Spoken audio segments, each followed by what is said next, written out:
উচ্চ মূল্যস্ফীতি এই মুহূর্তে। উচ্চ মূল্যস্ফীতির মানে হচ্ছে যে আপনার যখন উচ্চ মূল্যস্ফীতি বেশি থাকে তখন আপনার প্রকৃত আয় কমে যায়, বিশেষত যারা লোয়ার ইনকামের, এবং তাদের পারচেজিং ক্যাপাসিটি কমে।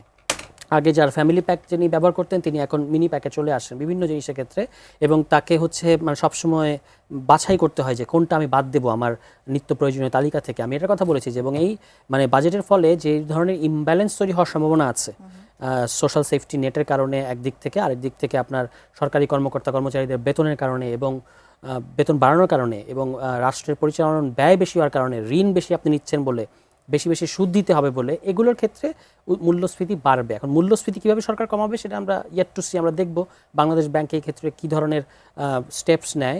ফলে সেইটা আমরা বলেছি যে আপনি যদি ধরেন দাম বাড়লো না, যদিও দাম বেড়েছে, আপনার বিদ্যুতের দাম বেড়েছে, মানে ব্যাপক আকারে বেড়েছে, আবার এখন এই মুহূর্তে সর্বোচ্চ পরিমাণে লোডশেডিংও চলছে, মানুষজন কিন্তু বিভিন্ন 7-8টা জেলায় কিন্তু রাস্তা অবরোধ করেছে, বিদ্যুৎ অফিসে হামলা হচ্ছে, এগুলো ঘটছে। আমরা হয়তো ঢাকায় থেকে এটা টের পাচ্ছি না, এবং ঢাকায় বিদ্যুৎ মানে আপনার লোডশেডিং যেন করতে পারে এই জন্য প্রধানমন্ত্রীর অনুমতি চাওয়া হয়েছে। ফলে আরও কিন্তু গরমটা বাড়লে আরও কিন্তু আপনার মানে জুলাই মাসটা আমরা দেখবো যে লোডশেডিংয়ের পরিমাণটা আরও বাড়বে।